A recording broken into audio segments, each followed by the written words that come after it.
All right, everybody, welcome back. I'm Emily Moyer, and this is Strange Mosaic. And my good friend Michael Joseph was with us tonight for his second appearance on this show. We've had many conversations, but second time on Strange Mosaic. And I've been trying to get him on for a couple months, but he's a very busy gentleman these days. And over the sort of holiday season, in case people missed it when we're, busy with other stuff, and also election season, people were distracted with a lot of QAnon nonsense or whatever, right?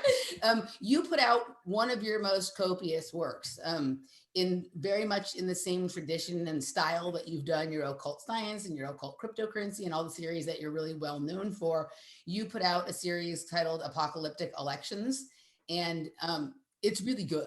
And your work, even though over the course of the last couple of years has really transformed, into really looking at things from a Catholic perspective, I find whether a person is actually like interested in Catholicism from a religious standpoint or just like taking an intellectual look at things, the way you parse topics, it's very similar to what you did before. And so in order to sharpen one's thinking, take different viewpoints on things, and really understand things more holistically, whether people ultimately agree with you or not, your series is so worthwhile. So I really wanted to have you on to tell people a little bit about today, about how you viewed this whole sort of period we had with Trump into this past election, and even what's happened, since election night, from this really what I think is a holistic view, but from a Catholic perspective, so people can sort of have another way of contextualizing the things that they've just experienced. And so, as always, your work is brilliant. Michael Joseph, welcome back. How are you?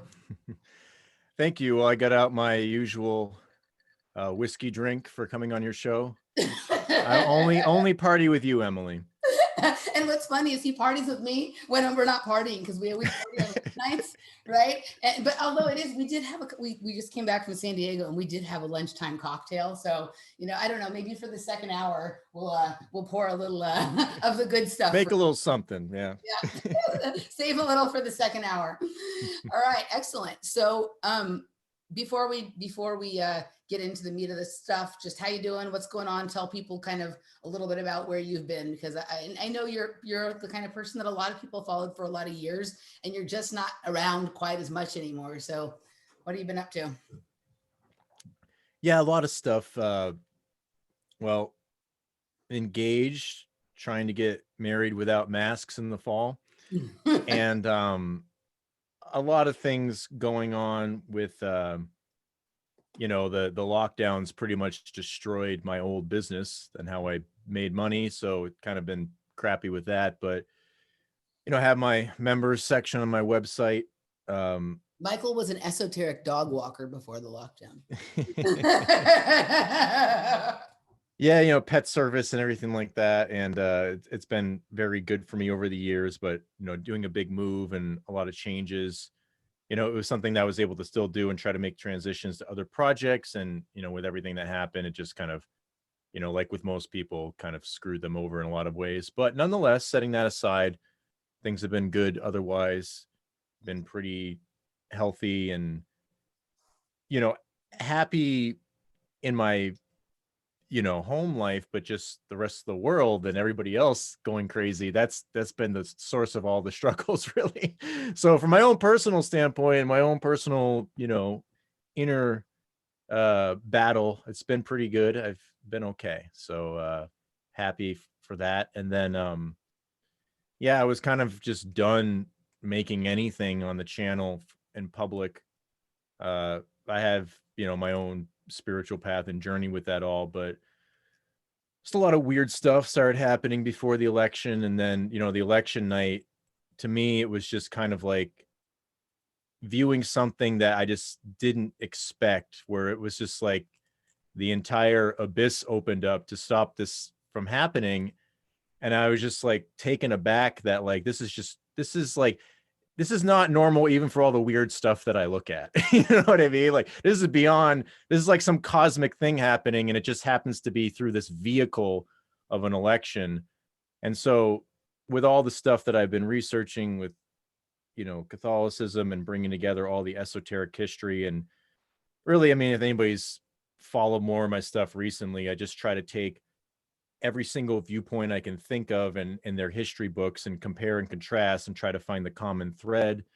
and then finding the common thread of particular things of anti-Catholicism, led me to, well, in my opinion, see the truth about the claim about how it is a unique institution because of the way it gets everybody to invert their own criteria of what they say is good or true in order to attack it. And it happens throughout centuries. So seeing like a divine hand there. You mean kind of like they do to Donald Trump? Well, it's kind of one of those things where there's a lot of weird stuff happening in the Catholic Church with the Francis regime. Yeah. And it's there's a lot of weird prophetic stuff that ties to Our Lady of Fatima. So I guess as we can go through that, I can talk about that more. Yeah. So I guess that wraps up the intro. Okay. So, I started listening, like you told me we had a private conversation, last month or whatever, and you told me kind of about what you were doing. And I was like, okay, like some of it, when you started telling me about like almost the almost like psychic downloads you started getting as you started to look at like the astrology and all of this kind of stuff. And that was what really led you to do this. I was like, okay, it sounds interesting, but I'm not sure I quite get what he's saying. But after listening to, several of your videos, it is interesting that, there does seem to be this parallel between people being, I didn't understand before when you told me that there was this huge amount of anti-Catholicism in the world, right? Like, because for me, Catholicism is probably the religion I've always found least annoying. And it's probably because they have pretty churches, right? Like I didn't, I'm not a religious person. I'm not looking to become a religious person. And so to me, like, I never found the Catholic people to be quite irritating. I had lots of Catholic friends from gymnastics. When I went over to their house, they were less weird than the evangelical Christians were, right? And so that was better to go over to their house. And I mean, I guess there was always kind of an affinity between Brooklyn Jews and modern day Catholics on a certain level. And so that, that worked well, whatnot. But I appreciated sort of I think Catholic churches are, especially the old ones, are nice. Like one of the things I love most about where my sister lives and near where you used to live is how many cool old churches there are. And I love that. So to me, it was like, okay, Catholic is less annoying than some of the others. So when you say that there's this like huge amount of anti-Catholicism and all the people who are, both pro New World Order, but also like in the conspiracy movement, they all have this thing in common where they're like anti-Catholic. I'm like, what are you talking about? Right. So it's taken me a while to sort of understand what you were talking about, and the way you've put this series together by sort of showing how a lot of the things we see with what's going on in modern day politics sort of equals a similar thing that happened with the revolt against the Catholic Church. I was like, okay, now I'm starting to understand what you're talking about. So like, let's do a thing here where like you put 40 or 50 hours into, of recordings out there. We can't obviously go through all of that, but it's been a few months for you now. And sort of in reflection, let's kind of go over this in a way that people can sort of sync up with and understand, and they can go dig into it further if they're interested.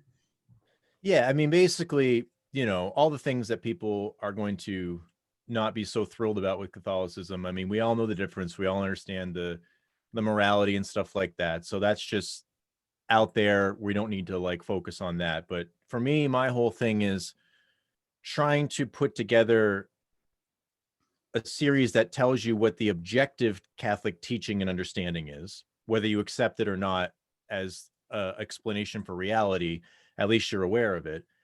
And then also, if you plug that into history, in both the exoteric and esoteric world, there is an objective logical consistency, whether people want to believe that or not. And so it also explains a lot of dialectics and a lot of situations throughout history. And I gave you this analogy earlier.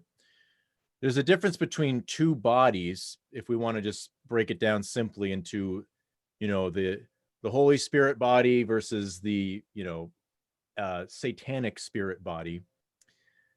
They're going to, throughout history, have different clothes that are material, right? So you could dress one body in a king's outfit and the other in a peasant's outfit, or flip-flop them. And people, I think, get caught up on the bodies. So a lot of the Marxist viewpoint, or the clothes. Yeah, sorry. Okay. So people can get caught up on more of like a Marxist viewpoint where, oh, anybody who is in a position of aristocracy is automatically evil and, you know, an oppressor, right? Or people who are automatically a victim, they're automatically the good person, right?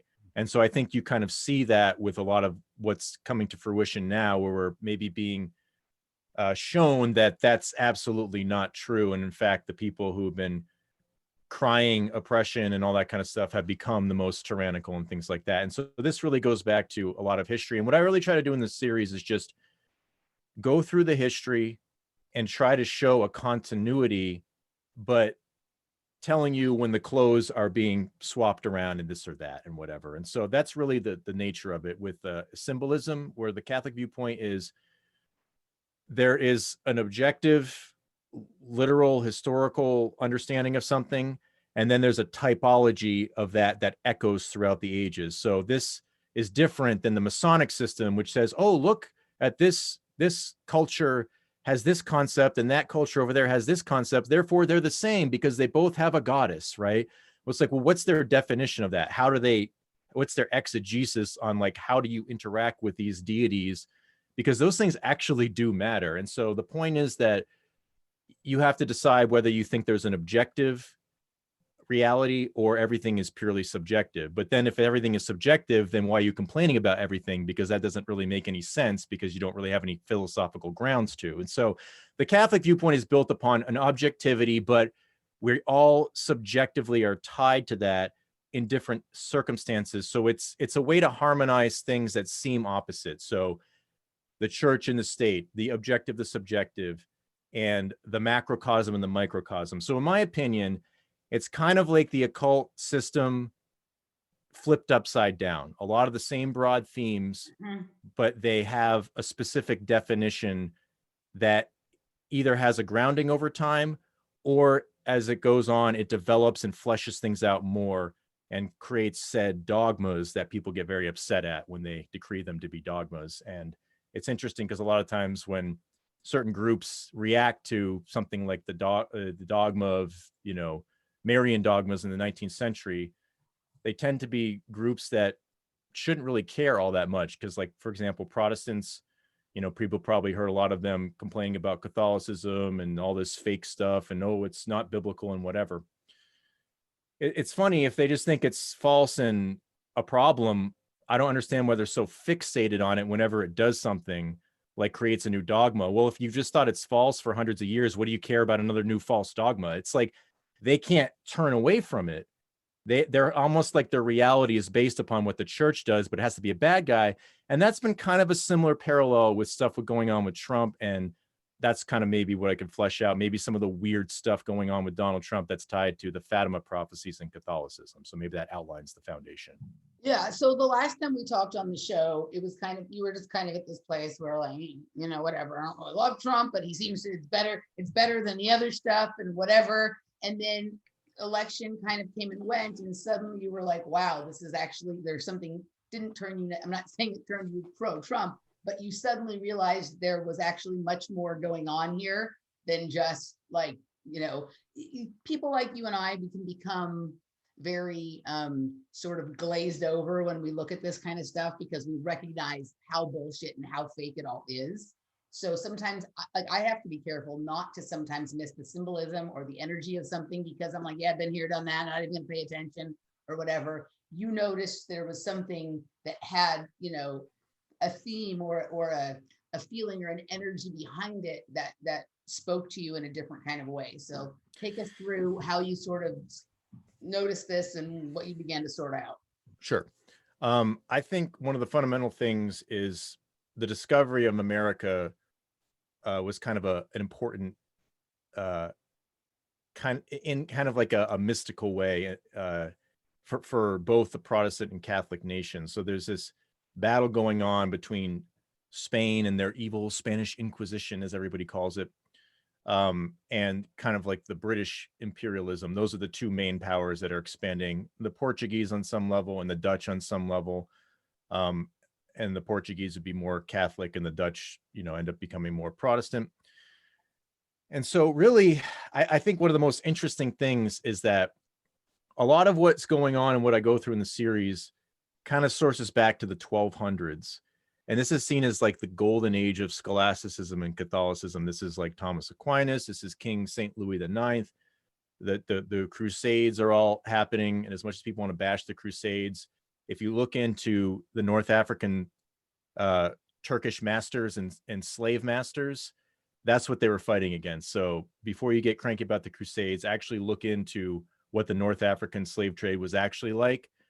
And it was basically like the same swamp culture you see that everybody complains about today. And that's why the liberals have to bash the Crusades like it's the worst thing that ever happened in life. And it's not to say that there weren't abuses that could happen, but that just happens with anything. And so during this time, this is the golden age of Catholicism on many levels. Now, in occult alchemy, this is actually called the lead of Saturn. They invert it. And their alchemical gold becomes basically everything we see today with the whole New World Order and the so-called Great Reset. And you can actually trace this back to a group of Franciscan radicals, where when the two orders arose in the 1200s, the Dominicans and the Franciscans, there were particular Franciscans that were very communistic, and they were very dogmatic about their communism. And this led to particular alchemists. One of them is John of Rupiskisa, and he wrote a whole schema of his apocalyptic vision to destroy the Saturnine Church, which again is the golden age from the Catholic viewpoint, right? So they're inverting what's lead and what's gold. That's all you really need to know. And so this whole schema is really interesting. If you look in the prophecies of Joachim of Fiore, there's a couple academic works that outline this.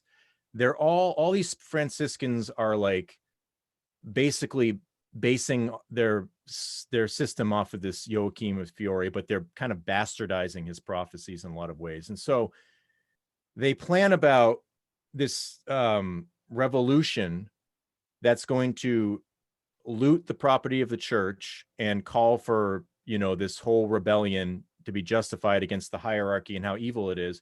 And that actually really describes the Protestant so-called Reformation. And then out of that arises Freemasonry a couple hundred years later. And then in these prophecies, it says that then the secular people will be outraged and loot the church. And that's really what Masonry brought about, was the secular state is God culture.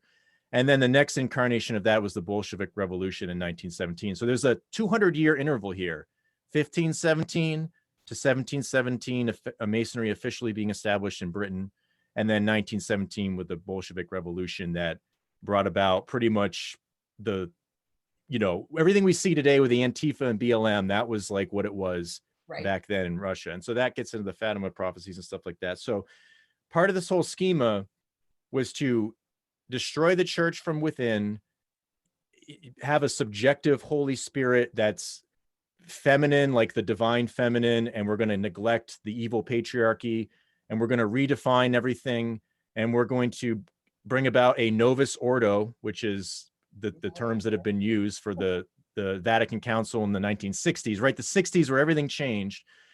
And they're going to there's so much more I'm not going to explain it all, but like all these things are just like a blueprint. And but the most interesting thing is to culminate this ushering in this utopia, which is going to eliminate private property. The spiritual head of this is going to be a charismatic pope who's unlike any other, and he's more like the traveling Jesus. He's just like the good guy who goes around, and he's going to be Francis, like Pope Francis, right? And this was supposed to be based upon St. Francis of Assisi, but it's kind of like their LARPing version of him. It's like they invented a mythos around him that, oh, Francis of Assisi was just kind of like this hippie, and he was just preaching communism and just love everybody and tolerate everything. But that's not what the real Francis of Assisi was like. But that's kind of like a lot of the Gnosticism that's like, Jesus was just the good dude. He was like a long-haired hippie, said tolerance and peace or whatever. But, you know, there's a lot more that goes with that. And so this goes back to like all these early Gnostics. And so you see the strain coming back here. And so that's actually come to fruition, you know, 800 years later. And now the other interesting thing is in this schema, this will come about by a political revolution in the church, which has happened with the Catholic Spring, the Wikileaks, calling for the Democratic Party to become like the Democratic Catholic Church of America. And this is like Biden and all these people, ties to McCarrick, that's the super pedophile. There's all these connections to China. It's just like all this like counterfeit church. Well, I didn't hear about this. There was WikiLeaks that talked about the Democratic Party becoming like a democratic Catholic church. Yeah, this is involving Podesta and the idea of a Catholic Spring.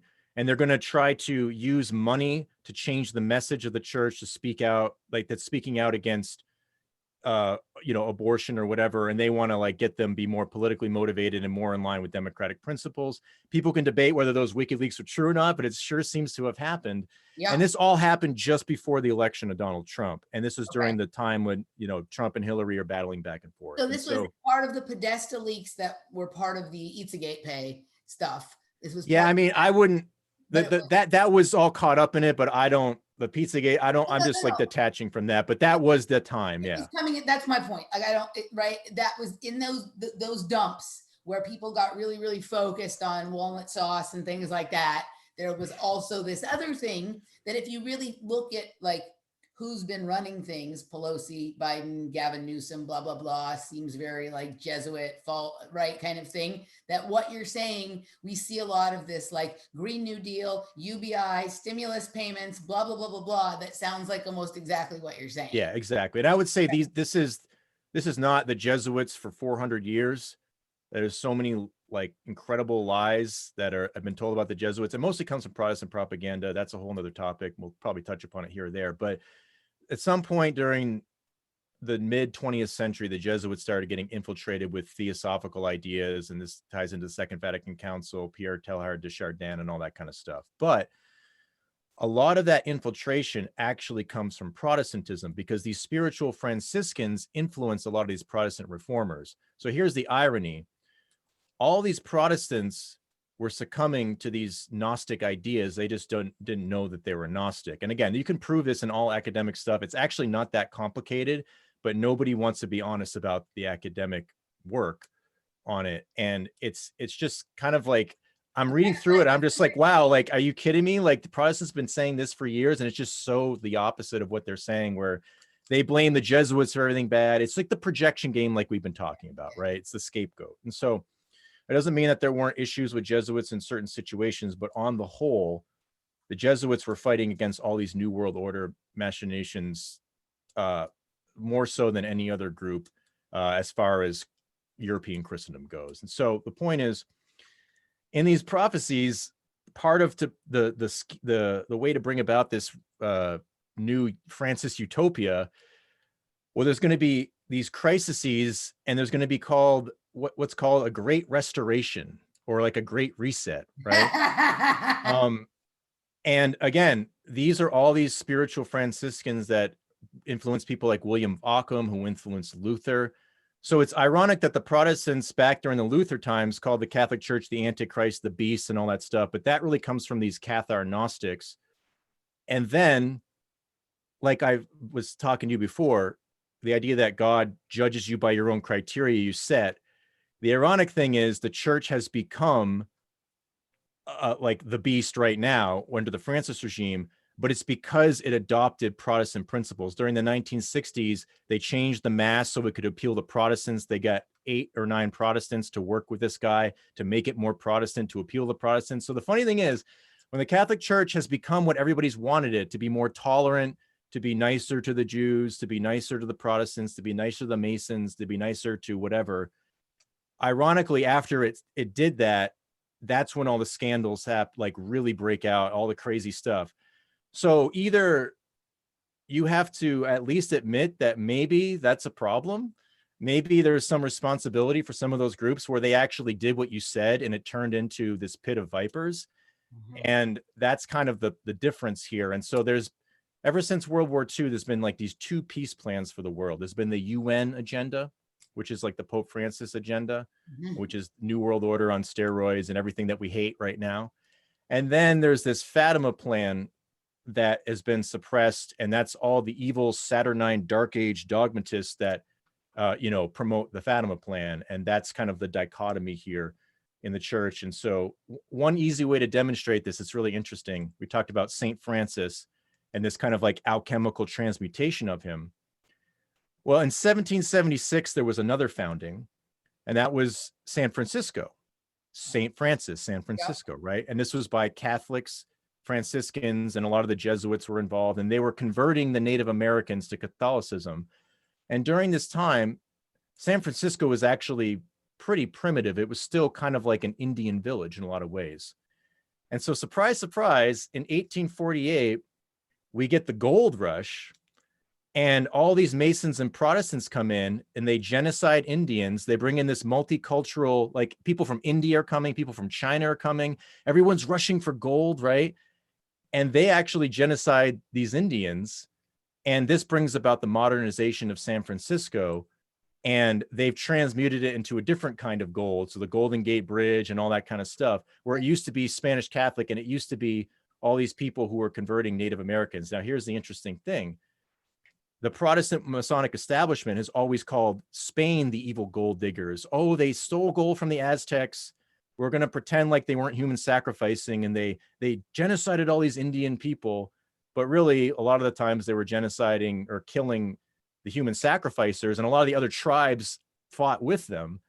And so it's like they're projecting everything they do onto Spain, and then they actually are the ones who are desiring gold. And then all these Masonic lodges spring up after this gold rush. And you get the first Masonic lodge in San Francisco. It's Lodge 13, and 13 is an interesting number. It's related to Fatima. So like I said, this idea of projecting everything, and I'm talking about like, this is over centuries. So this is like a spiritual projection that's happening. And the Catholic schema is that the Protestants and Masons open themselves up to demonic activity because they're violating these fundamental things. And then when that happens, the personality, the demons come through, and the demons hate God and they project everything that they do onto God. And so then that comes through in people who start projecting everything they're doing onto other people.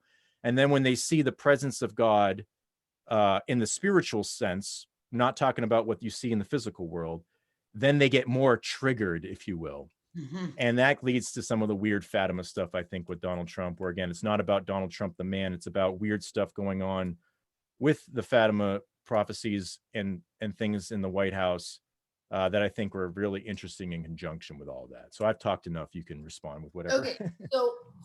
So it is interesting because what this dynamic you're talking of, right? It doesn't take a person familiar with the history of Catholicism to recognize that energetic that you're talking about, right? And so that does line up to exactly what you're saying. But before I would really like to hear you get into this correlation between the Fatima prophecies and the Trump White House. But I'm just going to be honest here. I had to look up what the fuck is Fatima, right? Like I had to look it up to, we were listening to you for the other day and then today, and I was like, you know what? I think that he's operating under the assumption largely that most people really know what Fatima is. I thought it was an interesting name, but I didn't know what it was. So, and from what we just looked up a basic sort of definition of it, and the way you refer to it seems to mean even a little bit more than what that means. So can you tell people the definition of Fatima prophecies that you're operating under? Sure. I do explain it in the earlier parts of the series, but there's so many videos, it's hard to see them all, but I go through what I know about it and the history of it. And honestly, I didn't know a lot of this stuff until early in the fall. That's when I started coming on my radar. I was researching all these other things, and it just brought all these things together. And so basically there are these apparitions in 1917 in Fatima, Portugal, and they appear to 3 children, 2 girls, 1 boy. The boy can't hear. It's our Blessed Mother in Catholicism, whether people believe that to be real, a hallucination, or a demonic apparition. I've heard it all.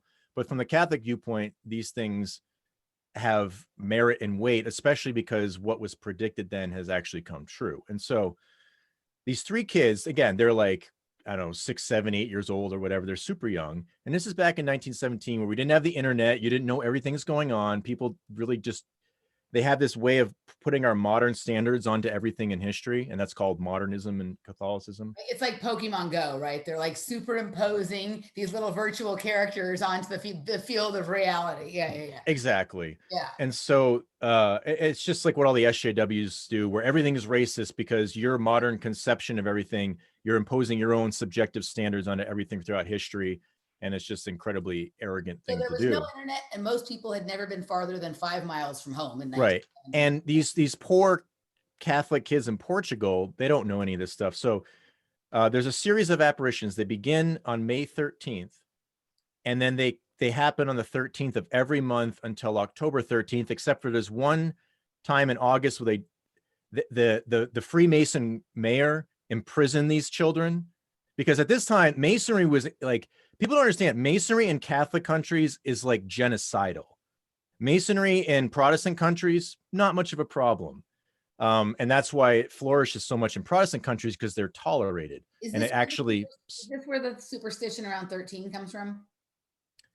there might be something interesting related to this, where I think that there's a more divine 13 that's related to Our Lady in Catholicism, and then there's a more Luciferian inversion of it. And so, point is, every time there's something, you know, kind of being related here, and one particular girl gets more of the revelation than the others. And on the last one is what's called the miracle of the sun, where like the people that it's witnessed by tons of people, and even like Marxist like media, or what would be liberal media, that Marxism was about to, you know, like it was kind of taken over more so in Europe, but like they even had to admit like this event was legitimately weird, where you have 70, and it's like 50 to 70,000 witnesses who witness this weird thing in the sky.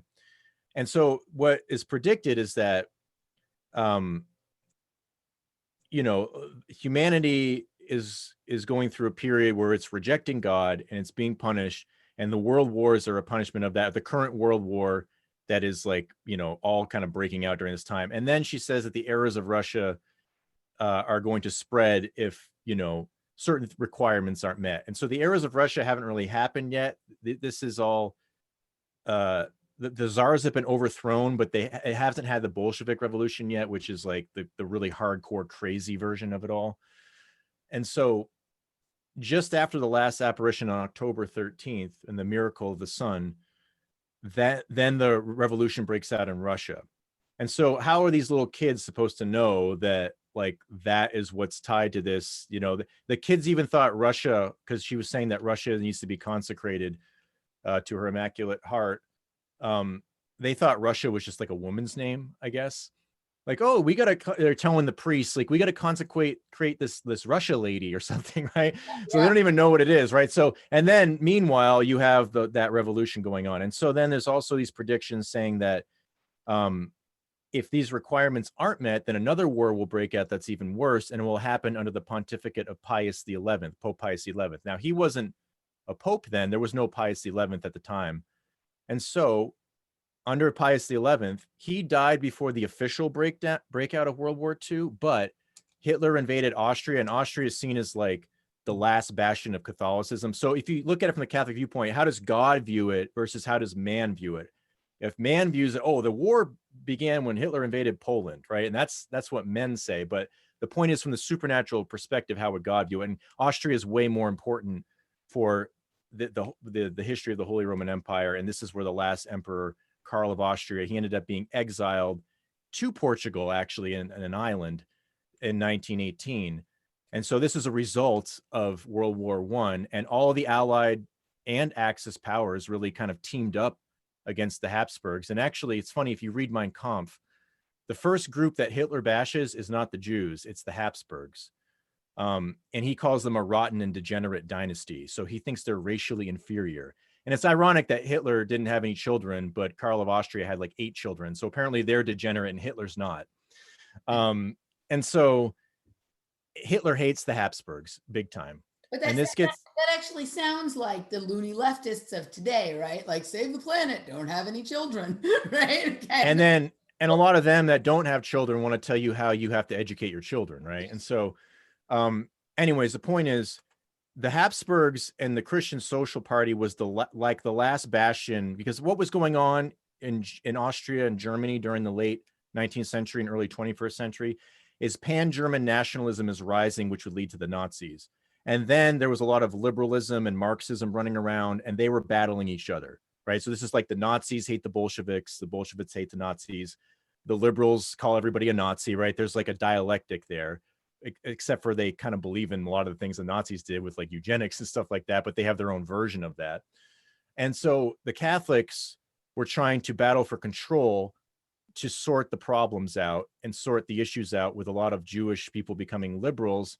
And people were noticing that, and this is a biblical thing, when the Jews go away from their God and his laws, they get opened up to demons worse. That's like the Catholic schema. And so this is why it's weird that a lot of these Jews who are going to liberalism, they become really kind of fanatical. And so that's consistent with the Catholic viewpoint. But a lot of those Jews are rebelling against the tyranny of the rabbis too, who are like super, Talmudic and puritanical. And so there's like a little inverted dialectic there. But the point is that the Nazis assassinated a leader, Engelbert Dollfuss, who is kind of like a politician for the Christian Social Party. He's one of the only people the Nazis assassinated, as far as I know. And so that prevented the Catholic solution from happening in Germany. And that, in my opinion, led to a lot of the chaos. And people don't realize how much the Catholics were persecuted by the Nazis. Yes, you could have Catholics who were succumbing to Nazism by adhering to the racialism, but that was not the teaching of the church. And in fact, if you read Nazi documents, they hated the Jesuits. They're really paranoid about the Jesuits. And you can show me some pictures of some Jesuits doing the Heil Hitler. That wasn't the Jesuit policy. You can always have rogues.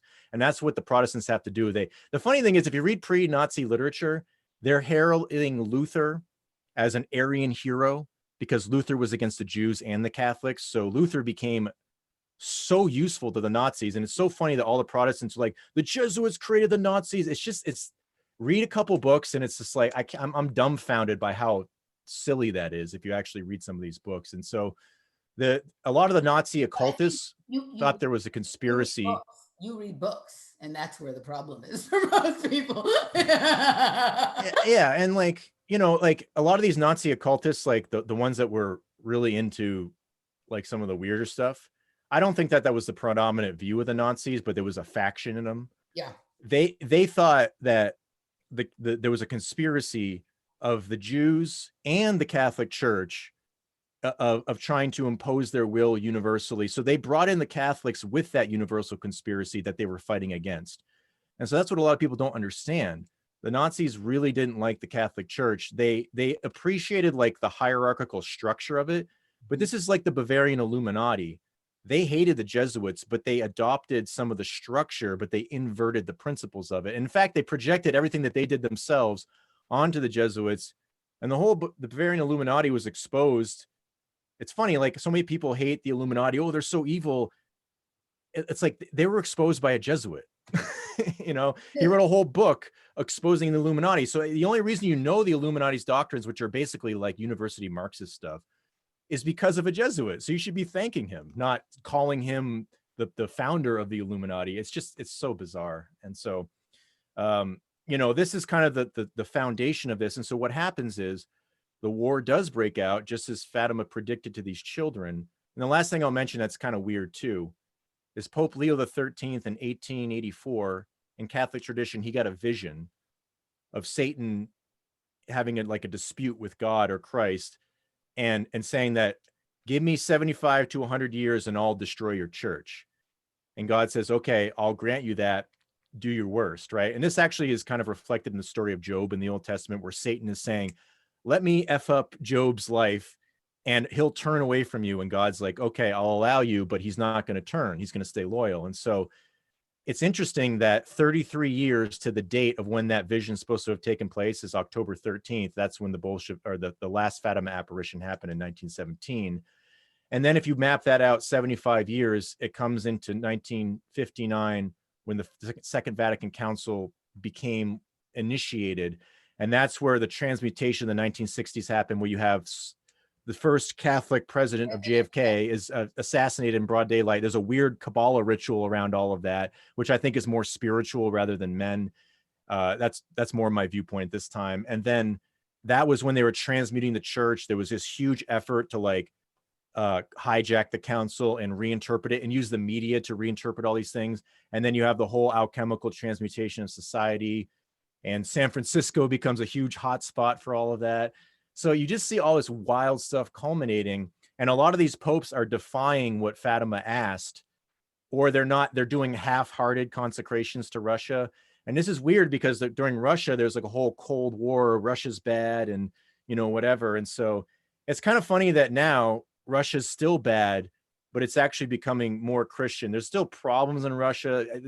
I'm not going to like play the game where people are like, when you say something nice about Russia, I'm not saying that they're amazing, Right. but when you point out like there are some things that are actually like positives there and dominoes being set up, that's to be recognized. So it's really interesting that you have this psychic thing going on with Trump where like everything's Russian collusion and there's like no rhyme or reason to it. And so my point is, if there's something to these Fatima prophecies, the demons know what they are. They don't know how it's going to play out because they don't have full knowledge. They can see more clearly than we do. They see much higher level, but they're still not predictors of the future in some all-encompassing sense other than the broad strokes of this. So if they think that something's happening, they could be manipulating things and just say Russia bad, even if doesn't have to make sense. Just get the psychic energy hating that, you know.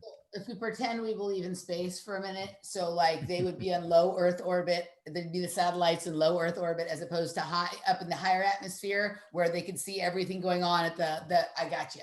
They're on the ISS while we're on a mountain. Right. And in between we have Elon Musk's Starlink, right? So exactly. Elon Musk will be the mediator to us for what they want, right? Right. Okay.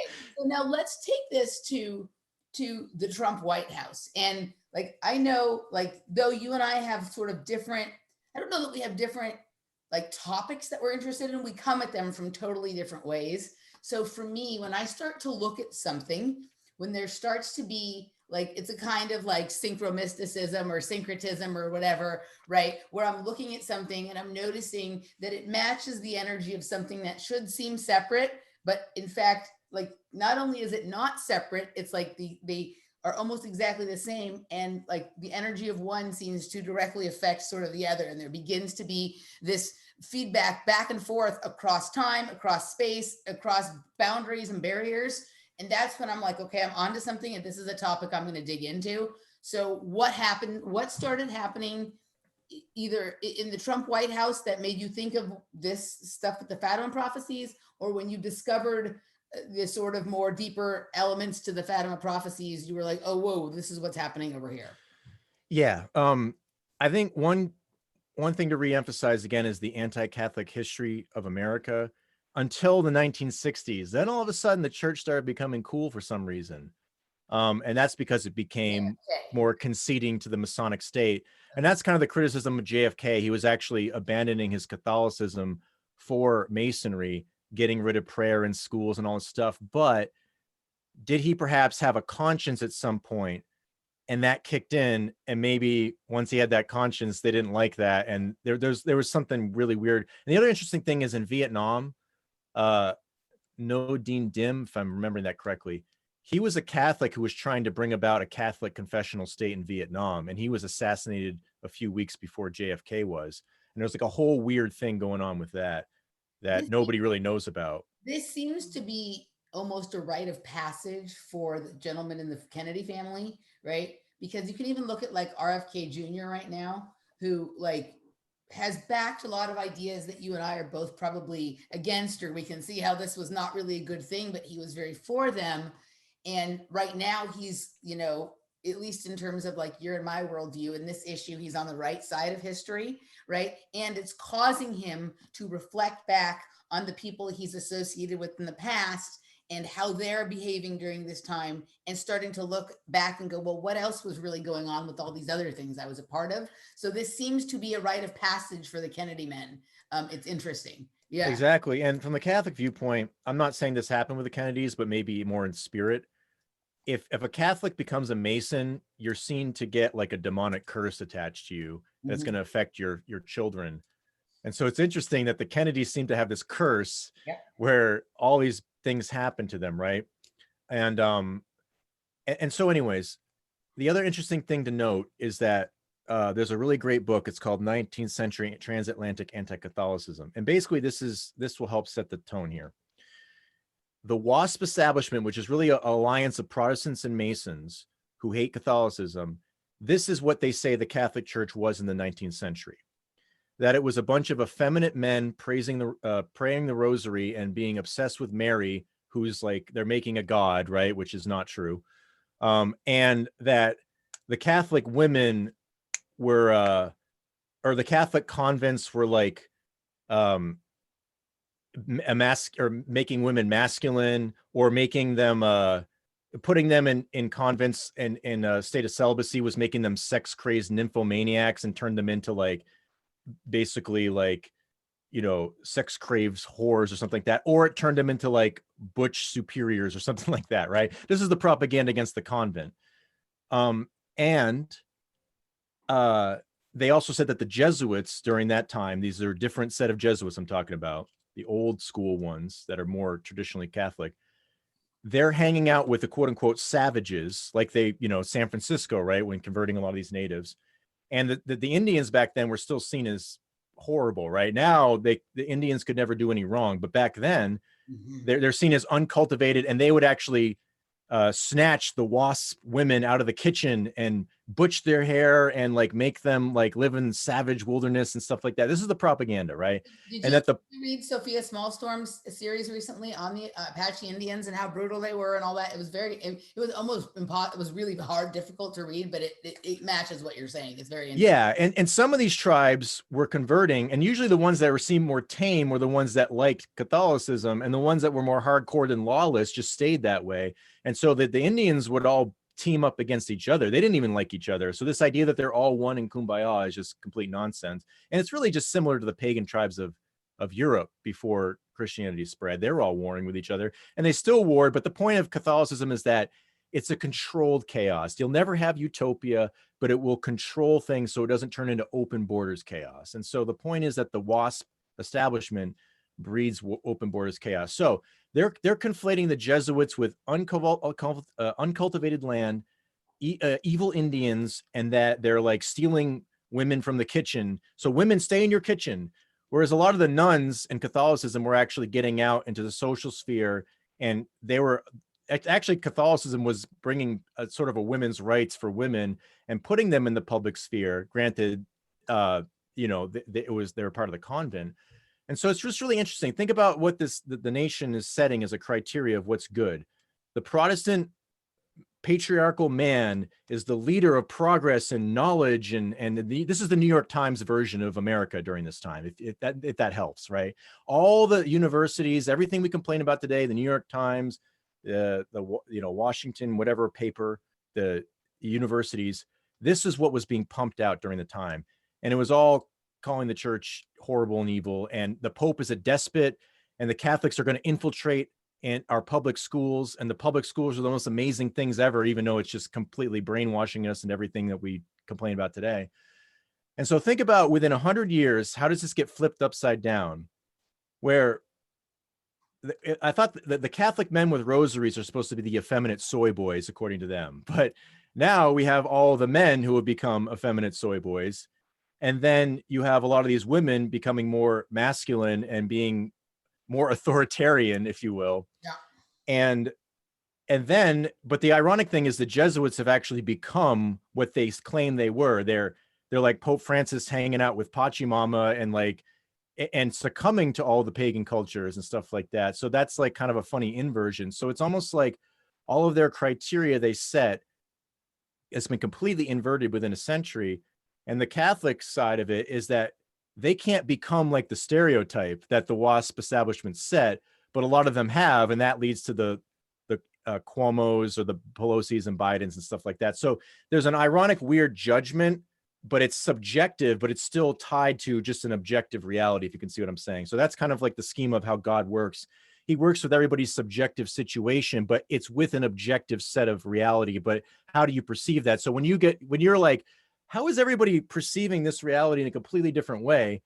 We're still seeing the same objective circumstance, but the way we perceive it subjectively dictates something about the nature of our souls. I think that's kind of the Catholic viewpoint that we agree on. Yeah. So what you just said made me, when I was driving back and listening to you today, because we were in San Diego, and I was driving back and listening and starting to think about, at the time you made this series, we didn't have the Cuomo controversy yet, right? And so what's really interesting is we have here with Cuomo, and it's really coming to a head right now, the person who was hailed as the anti-Trump during the entirety of COVID 1984, right? Like actually now being caught doing all the things that people accuse Donald Trump, or they say, well, this is the kind of character that Donald Trump is, right? Like he covers up horrible mistakes. He has lots of affairs with women. He abuses women constantly. Right, kind of thing. So you have the anti-Trump engaging in the thing that is quote unquote like the Trump behavior, and then like this very strange spectacle going on where like the people who have always been like his cohorts are now in this weird situation where they're sort of, some of them are calling him out and throwing him under the bus, but it not really, it's a very strange, the amount of like rubbernecking and contorting and things like that one has to do to try and like find a logic train in all of this, right, is like beyond mental gymnastics. It's, you know, they get to a point where they can't keep defending something because it's just so bad, you know what I mean? And so do you think that this is symbolic of where we are at? Are we maybe getting close to a breaking point where there has been so much contradiction, hypocrisy, like twisting of logic and facts, that something is about to snap and reorder itself? And maybe even though the people like who are doing a lot of this are hoping that reordering is going to be in their favor, that actually at this point it's so sloppy that they're not going to be able to control that reordering, and there's a chance for the people. it could be there's a lot of dominoes that are set up that could go either way, right? And the Catholic viewpoint is centralized on free will. That is a blessing and a curse for us. But if we don't have that, we're robots. And ironically, all the viewpoints that talk about freedom, like the Enlightenment bring about Darwinism, or Protestantism, a lot of these early Protestant reformers, they denied free will, like Luther and Calvin. The ironic thing is they claim this is all freedom, but their actual philosophical viewpoint denies free will. I mean, Darwinism is all based upon biological determinism. It's just that the left does it in a much more passive way of racism, whereas the Nazis were more the overt fashion of it. Left right? just does it with purple hair and stuff. Yeah. And so it feels like you're at the carnival. To bring it back to the weird stuff with Fatima and Trump, with that in mind, sorry, it is interesting. No. I just wanted to give the anti-Catholic part of the history. It is interesting that when on his, I guess, one of the first few days in office, a Catholic priest went to the White House to try to appeal to him to help protect Christians in the Middle East, because people don't realize there's a lot of brutal genocide of Christians in the Middle East, and they're like actual ones that are going, like one of them is the Democratic Republic of Congo. There's like 70,000 Christians are being killed per year, and the funny thing is that's where all the big tech mining happens. And so as much as they want to say Black Lives, pardon? Is Congo in the Middle East or in Africa? I think it's in Africa. Africa. Okay. And that's actually historically where a lot of the early Jesuits were going and converting. And they actually converted a Congo king to Catholicism. And then when the British got involved in the slave trade, I'm not saying that Catholics weren't involved in that either, but there's a distinction to be made there. There's a couple things that I don't have time to get into. But the British, when they snatched up slaves, they snatched up a lot of Congo slaves that were Catholic, and they brought them to America. And in fact, a lot of these slaves were trying to escape to Spanish Florida for freedom, for Catholicism. But this is before 1776. This isn't like in the 17th century. But the history books will never tell you about that version of freedom for the slaves. It can only be the Masonic version. Right. So they'll never actually, and funny thing is, like, a lot of anti-slavery was because there were a lot of Black Catholic slaves, and they actually in the free city of New York City in 1741, they blamed a bunch of fires on Black slaves. A lot of them were Catholic, and they called it a papal plot, a popish plot. And in the tolerant, progressive city of New York, they burnt a bunch of Black Catholics, or some Black slaves, at the stake and hung a lot of them. And it was because they thought they set fires. And there was a Anglican priest who knew Latin, and because he knew Latin, he must be a secret crypto Catholic. So they killed him. And nobody talks about that incident. They always want to talk about all these other things, and the Inquisition, which happened hundreds of years prior to that. And so with all that in mind, it is interesting that this priest, he was talking to Donald Trump about this persecution in the Middle East, and it's tied to Islamic terrorism because the Obama administration completely dismantled all of that with taking out Gaddafi. Yeah. And so when Gaddafi, I think he's a better version of some of these, rulers, despite like some problems, but he at least had a certain amount of stability. And then once that stability went, it became lawlessness. And then all these Christians started getting really hardcore persecuted. So a lot of these people in the Congo are also rebelling against unethical tech mining practices, which all of the big companies, Microsoft or whatever, they might put their BLM logo on their Facebook, but they're oppressing real Africans, real quote unquote Black people in Africa. And a lot of them were Catholic Christians too. And so this priest, he's an Eastern priest, so he's seen as more based, like the ones who actually have been in like the Middle East, like they're not like, the effeminized priests of the West and the bishops today who are just completely on the Democratic Party's hands. But he tells Trump about this, and Trump actually ends up doing some things about that later on. But more importantly, he has an exorcism at the White House. And, it's just, it's kind of funny because like, Donald Trump lets it happen. And to have this happen is kind of unprecedented because of the anti-Catholic history of the White House, where like the White House from the Catholic viewpoint is kind of seen as like Satan's home in a way, kind of like the British Empire was perhaps Satan's home for a while from the Catholic viewpoint in a broad sense. And so he has this exorcism, and then he has a Fatima statue and a rosary, and Melania Trump has a Catholic background. And over time, I think she's returned more to that. And if you think about her story, she's kind of like a showgirl who's gotten more modest over time. Yep. And so, I could just picture Trump be like, I like those beads. What are those? You know what I mean? And like Protestants usually freak out about rosaries. They call it heathen superstition. You're not supposed to use beads and all this kind of stuff. And they don't really understand the actual distinctions and explanations for it. But the point is, an exorcism happens and Trump actually asks for the Fatima statue. And then the whole thing was about a peace plan, right, in the Middle East. And that's the point of the Fatima Prophecies. They're about a time of universal peace if those things are required. And so it's almost like his free will is accepting the statue, when in older Protestant times, they would have been like, a Catholic idol in the White House, burn it. Like that's basically the reaction you would have gotten 100 years ago. And so it's kind of seen as unprecedented that that's happening. And if you think about it from the Catholic viewpoint, an exorcism casts out demons.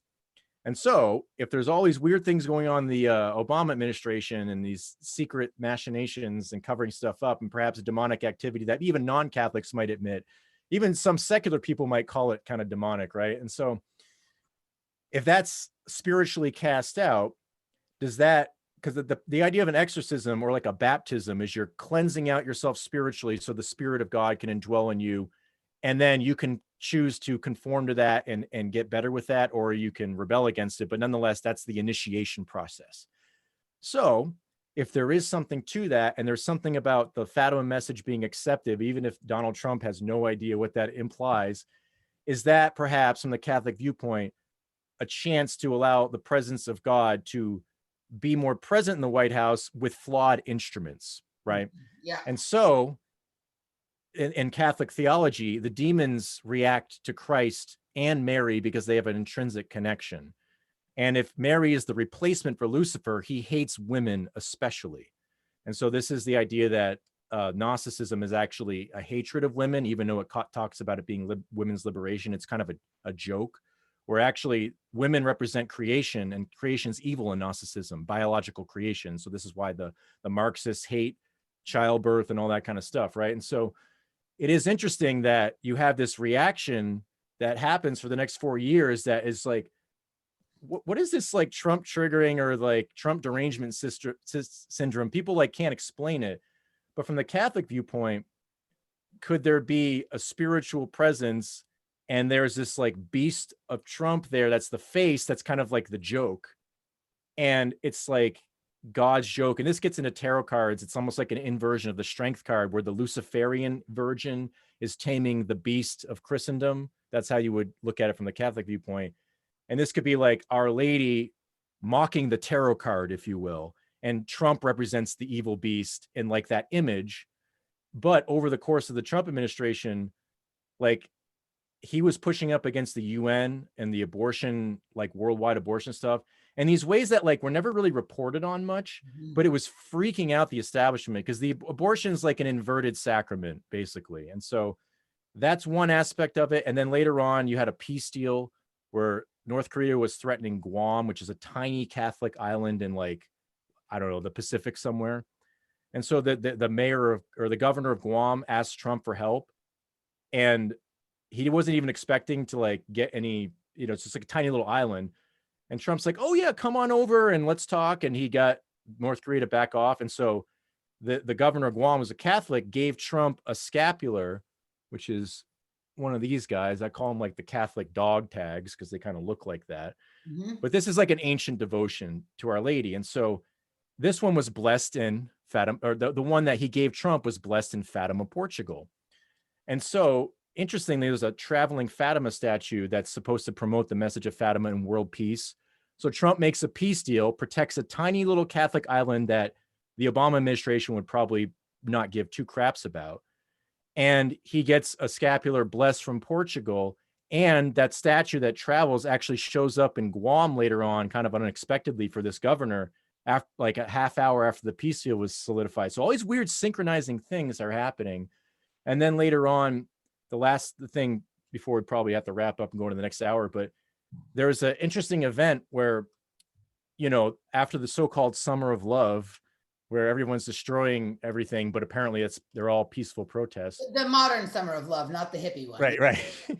Well, I think that there's some correlations. It's just one version is more extreme than the other, but Dave McGowan's not around right now. Yeah. He'd at least agree. Anyways, there was an event at the Republican National Convention, which was in the White House, which was Ave Maria being sung by an Italian tenor he's a Catholic, and he's actually like a decent Catholic. I heard an interview with him, and he was selected like randomly. He wasn't expected to do it. And here's the really interesting thing. There's a lot of weird stuff going on during this night, and especially with the astrology. Maybe I'll talk about the astrology in the next hour because there's a lot of weird astrology stuff that goes with this. But it is interesting that on that night, Melania Trump's wearing this green dress. It's a very distinct color. And if you look in the tarot schema, especially the BOTA deck, the color for Virgo, the Virgin card, is the exact color of Melania's dress. So the idea of Mary, Our Lady, the Virgin, and Ave Maria is like singing a Hail Mary in the White House, right? And Hail Mary is kind of seen as like, can we get a miracle, please? You know, that kind of thing. And then, and it's so funny because like, it's seen as like, this would be blasphemous to the WASP establishment, 100 years earlier, like I talked about. And at the Democratic convention, I thought, if there's something to this, I wonder if there's like an inverted girl wearing that same color at like the Democratic convention. And little did I know, I found this girl. I never heard of her before. Billie Eilish or Eilish. Yeah. And that hair is the same color, right? That color hair is the exact same color. And also, she was born through artificial insemination. That's like inverting the dogma of the Immaculate Conception, where Mary's born without sin. Right.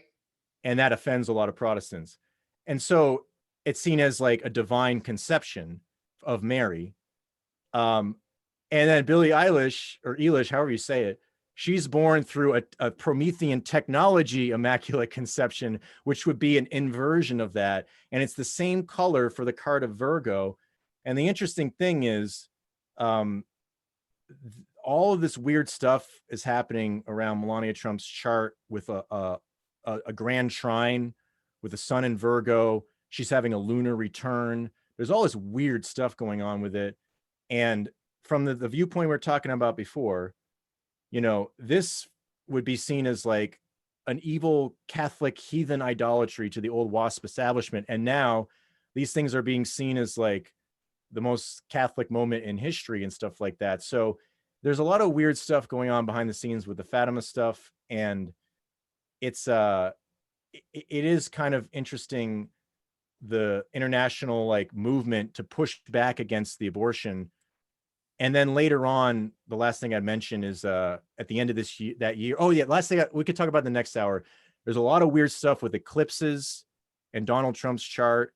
There's a woman of the apocalypse alignment. In 2012, the crown of Leo moved into the sign of Virgo. There's just like a lot of cool stuff that I think maybe your audience might be interested in. So we can kind of say that for the next part and then get into some of the abortion stuff, if that helps, So if that works for you. You heard Michael say astrology and abortion, and those are maybe unusual bedfellows.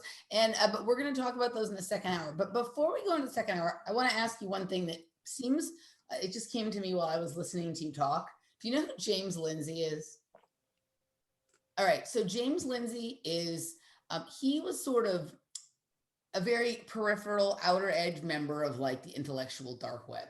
He and this gentleman named Pete Boghossian wrote these papers that basically exposed the liberal academic establishment. They submitted nonsense papers that they made up to liberal academic journals to show them how ridiculous like the wokeism has become. Okay, I forget, there was like a name for this scandal. I forget, I can't think of it right now, right?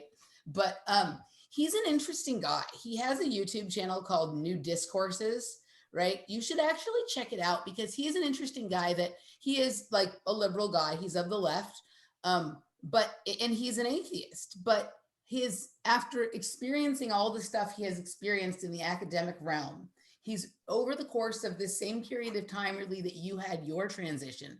I wouldn't say that he's not an atheist anymore, but he has a lot more, I think, sympathy and respect for people who are of a spiritual nature. And he looks at all of the Marxist and all of the sort of movements and thinkers that led to this wokeism right now, right? He talks a lot about like Antonio Gramsci and Herbert Marcuse and things like that, right? And the way he does his stuff is pretty similar to the way you do your things. You guys have like a similar kind of intellect and way that you like to sort of explain the opposites and then sort of how they've been synthesized to make something appear as the opposite of what it actually is. You should check out his work, and it would actually probably be fascinating for you guys to have a conversation about. So he did like a very good presentation about how like wokeism is basically a religion, right? They're so anti-religious, but they're behaving like more in a more heretical fashion, a more like insanely religious fashion than any religion ever, right? Yeah, and that's the roots of it. Actually, if you go through it's a book called A Companion Guide to Joachim Fiore. It's by Brill Academia. It actually shows you that, remember I was talking about those radical Franciscan communists with their Novus Ordo plan. All of these communists actually got their inspiration from them. So it actually comes from heretical Gnosticism. People just don't actually realize it. So it's very much in sync with that. So like, I don't know. He's an incredibly intellectual. At some point, you should reach out to him, because even though you guys might be divergent in like where you're coming from, I think the place where the conversations come together and you'll be able to respect each other and the way you guys go about it, I think would actually open both of you up to a whole new audience. And like you and I have talked about in our private conversations, we can have our personal disagreements. The most important thing is that we get rid of this nonsense, right? And yeah, exactly. And I think that's really what anybody's asking for. It's like the liberals say they tolerate viewpoints, and they say they want to, I'm okay, you're okay, or whatever. But it just shows you that they're the most despotic and they won't allow that. Where ironically, a lot of the people who aren't really religious start realizing, and I think that this is kind of what I call God's ecumenism, where to me, something about the MAGA movement, I'm not here to like wave the flag for it as to be like some all-encompassing end-all be-all solution. But I think at this moment, we should accept some things about it, that a lot of the people I've noticed that when they're unified on that, they can agree and disagree on this or that, but they don't become mortal enemies with each other. Or at least if they do, it's very rare. Versus the left, they'll all fight with each other and hate each other. But when it comes time to rally against this or that, then they all culminate. And that's how the Catholics say the demonic realms work. And in my opinion, we're kind of getting a preview of hell with what we see, because we're seeing two alternate realities. And it's really more of a consciousness perception where people are just unwilling to accept even the smallest dose of reason. And that is showing that it's like it's just like, that's the Catholic schema, is like God allows people to make their free will choice, but they can make their free will choice to completely detach from reality. And what are you going to do? That's their choice, as sad as it is, And I think that that's kind of like a harmonizing factor with all of this, is that those are the errors of Russia from the Catholic viewpoint in context with this kind of global scourge, the real coronavirus, the crown virus of this Marxist scourge that's like everywhere. And we're all trying to realize, wow, what are we going to do to get rid of this? Because we all at least see the threat and the danger. That's what we can all agree on. Yeah, absolutely. All right, we're going to move over to the patrons hour, but before we do, it's that time. Michael, tell people where they can find you, how they can support you. What's going on with that? Oh yeah, you can still see the series on Schism 206 YouTube. I've had some videos censored.